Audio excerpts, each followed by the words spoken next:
Brazilian police say Joseph Mengele may be dead. Israeli troops gradually pull out of Lebanon. President Reagan sells tax revision to high schoolers in Atlanta. The man who shot the Pope blames it on the Eastern Bloc. With Mutual News, I'm Paul Henderson. Brazilian police say they're 90% sure that a man who died in a 1979 drowning, buried in a town near Sao Paulo, Brazil, is Nazi death camp Dr. Joseph Mengele, the object of a worldwide manhunt. But veteran Nazi hunters and West German authorities are skeptical, saying 90% sure is a little too high for police work.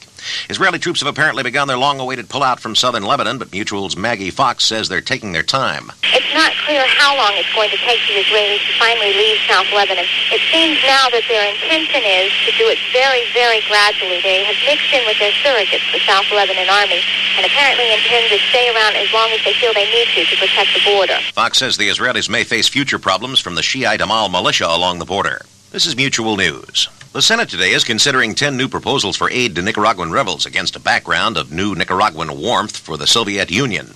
Last night, the Senate voted to approve $302 billion for the Pentagon. That's just enough to keep up with inflation. It added to the bill some restrictions on the way the Pentagon may spend money to purchase things, to end the horror stories like $600 ashtrays for aircraft. The Senate also told President Reagan to try to live up to the provisions of the SALT II arms agreement, at least as much as the Soviet Union does. President Reagan today took his tax revision message to an unlikely high school audience in Atlanta. Mutual correspondent Nelson Benton says the president tried to speak the language. President Reagan used the fast food vernacular to pitch his tax reform program to students at Northside High School in Atlanta, telling them, "You deserve a break today."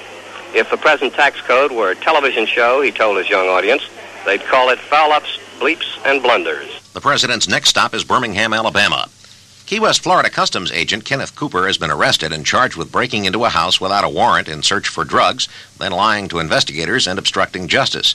Almost 2 tons of marijuana were found in the house. The Soviet Union put 2 men into orbit today. Their capsule will meet up with the Salyut space station. It's the first Soviet manned orbital flight in almost a year. Meanwhile, the Space Shuttle Discovery is wrapping up a mock countdown for a June 17th launch at the Kennedy Space Center in Florida. The mission will carry a Saudi Arabian prince and a Frenchman along with U.S. astronauts.